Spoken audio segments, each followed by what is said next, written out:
누가복음 11장 14절에서 28절까지의 말씀입니다. 예수께서 한 말 못하게 하는 귀신을 쫓아내시니 귀신이 나가매 말 못하는 사람이 말하는지라.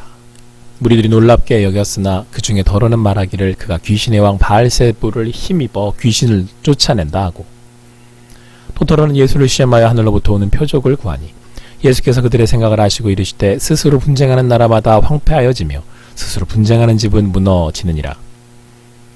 너희 말이 내가 바알세불을 힘입어 귀신을 쫓아낸다 하니 만일 사탄이 스스로 분쟁하면 그의 나라가 어떻게 서겠느냐. 내가 바알세불을 힘입어 귀신을 쫓아내면 너희 아들들은 누구를 힘입어 쫓아내느냐. 그러므로 그들이 너희 재판관이 되리라. 그러나 내가 만일 하나님의 손을 힘입어 귀신을 쫓아낸다면 하나님의 나라가 이미 너희에게 임하였느니라. 강한 자가 무장을 하고 자기 집을 지킬 때에는 그 소유가 안전하되, 더 강한 자가 와서 그를 굴복시킬 때에는 그가 믿던 무장을 빼앗고 그의 재물을 나누느니라. 나와 함께 하지 아니하는 자는 나를 반대하는 자요, 나와 함께 모으지 아니하는 자는 해치는 자니라. 더러운 귀신이 사람들에게서 나갔을 때에 물 없는 곳으로 다니며 쉬기를 구하되 얻지 못하고 이에 이르되 내가 나온 내 집으로 돌아가리라 하고 가서 보니 그 집이 청소되고 수리되었거늘. 이에 가서 저보다 더 악한 귀신 7을 데리고 들어가서 거하니 그 사람의 나중 형편이 전보다 더 심하게 되느니라. 이 말씀을 하실 때에 무리 중에서 한 여자가 음성을 높여 이르되 당신을 뵌 태와 당신을 먹인 젖이 복이 있나이다 하니, 예수께서 이르시되 오히려 하나님의 말씀을 듣고 지키는 자가 복이 있느니라 하시니라. 평안이 계속되지 않는 이유라는 제목으로 주님 주신 은혜를 함께 나누도록 하겠습니다. 세상 사람들은 예수님 당시에도 그랬고 지금도 평안을 얻고자 부르짖고 노력하고 있습니다. 그리고 오늘 말씀은 이러한 세상의 고통 가운데 있는 사람들을 구원하신 예수님의 이야기입니다. 예수님 이 땅에 오셔서 하나님 나라와 복음을 선포하셨습니다. 병든 자를 고치시고 귀신 들린 자들에게 귀신들을 내어 쫓으셨습니다. 예수님은 이 땅 가운데 죄로 인해서 고통받고 있는 사람들을 위해서 오셨고 구원을 선포하시고 무엇보다 삶의 고통으로부터, 죄의 어두움으로부터 우리를 자유케 하셨습니다. 오늘 말씀에서도 예수님이 말 못하는 사람에게서 귀신을 내어 쫓으셨습니다. 이를 보고 어떤 사람들은 귀신들의 두목인 바알세불의 힘을 빌어서 귀신을 내어 쫓는다 하였습니다. 그러자 예수님은 그들의 의도를 파악하시고 어느 나라든지 서로 갈라져서 싸우면 무너진다라고 말씀하신 후에 예수님이 귀신의 힘을 빌렸다면 스스로 넘어지는 일인데 이는 앞뒤가 맞지 않음을 지적하셨던 것입니다. 어떤 이들은 하늘로부터 표적을 보이라는 이들도 있었는데 예수님은 귀신을 내어 쫓는 것 자체가 표적이며 바로 하나님의 나라가 임하였다고 말씀하여 주셨습니다.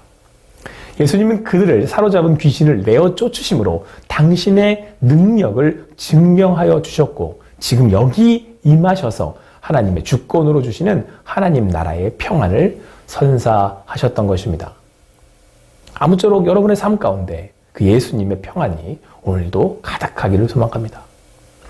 이때 예수님이 더욱 주의를 주신 것이 있습니다.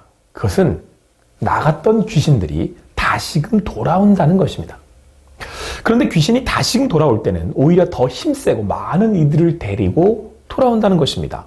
좀 섬뜩한 일이기도 합니다. 그런데 그때는 처음보다 더욱 비참하여진다고 말씀하고 있습니다. 이는 더 많은 귀신이 몰려오기 때문입니다. 아마도 세상이 약해져가고 사람들이 더 고통을 당하는 이유가 여기에 있지 않나라는 생각도 듭니다. 이처럼 이 땅에서 사는 동안 사단의 공격과 유혹은 계속된다는 말씀입니다. 그래서 이어지는 말씀에 보다 적극적으로 대비하라고 말씀하고 있습니다. 여기서 우리는 예수님이 귀신을 내어 쫓은 것이 우리에게 평안을 주시기 위함이었으며 또한 실제로 이 땅에 사는 우리에게 베푸시는 하나님의 능력으로 나타나는 것을 깨달아야 합니다. 예수님의 기적과 능력을 신기해하고 놀라는 것은 엄밀히 말해서는 믿음이 아닙니다. 당시도 그랬고 사람들은 예수님을 보며 놀라며 기대했습니다. 예수님은 하나님이시며 이 땅에서 귀신을 내어 쫓고 어둠을 물리치셨습니다. 이것은 능력이며 하나님 나라가 임한 결과입니다. 그래서 예수님을 말씀을 듣고 아는 것보다 듣고 순종하는 것이 능력이라고 오늘 말씀하고 있습니다. 어떤 한 여자가 예수님을 향해 당신의 벤테와 당신을 먹인 젖은 참 복 있다고 고백합니다.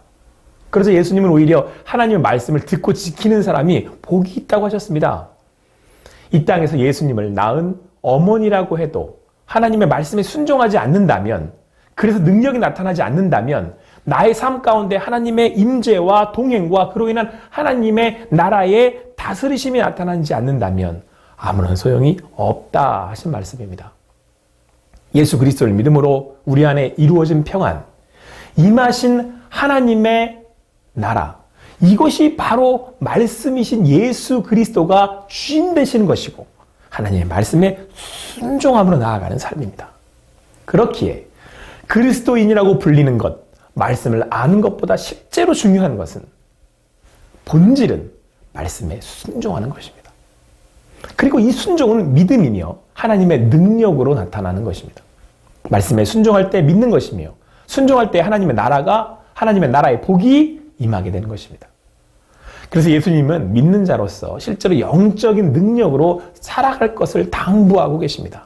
믿음은 말에 있지 않습니다. 능력에 있습니다.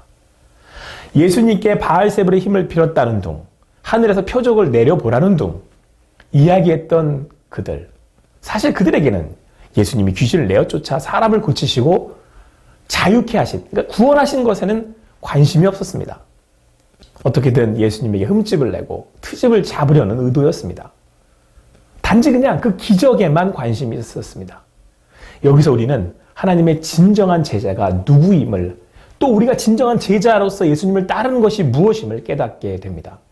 어떤 어려움이나 열악한 환경에도 예수님이 그러셨던 것처럼 하나님의 나라의 복음을 전파하고 말씀을 선포하는 것, 그때 병든 자가 낫고 귀신이 내어 쫓겨나가는, 그래서 갇힌 자, 묶인 자들이 자유케 되는, 그렇게 진정한 능력이 나타나는, 바로 예수 그리스도의 이름을 믿고 선포하는, 나아가는 이들이 바로 예수 그리스도의 제자이며 믿는 믿음에 믿는 자들의 삶이라는 것입니다.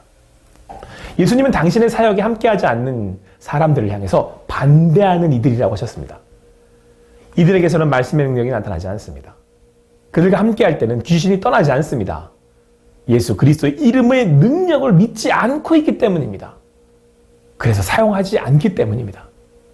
그렇다면 우리는 지금 어떤 자세로 신앙생활을 하고 있습니까?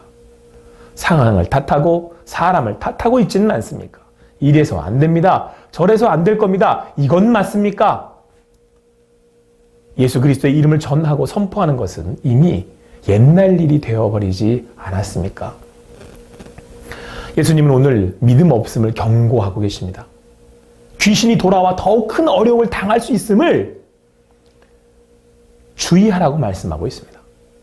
예수님의 능력에 동참하지 않는 것은 예수님을 반대하는 것입니다. 오늘 예수님을 시험하고 표적을 요구한 것처럼 반대하는 것입니다. 오늘 말씀을 통해 우리 자신을 비추어 보고 내가 지금 믿음 없는, 오히려 예수님을 반대하는, 반대로 가는 삶을 살고 있는 것이 아닌지 점검할 수 있어야 합니다. 사랑하는 성도 여러분, 오늘 그리스도 예수의 이름으로 고통당하는 이들을 위해서 기도합시다. 예수 그리스도의 이름으로 기도합시다. 그럴 때 능력이신 하나님께서 바로 여기 우리가 사는 삶의 이곳에 임하셔서 악한 것을 내어쫓으며 병든 자를 고칠 것입니다. 그렇게 순종함으로 주님 주시는 평안, 임마누엘의 은혜, 하늘의 복을 누리시는 여러분과 제가 되기를 간절히 소망합니다.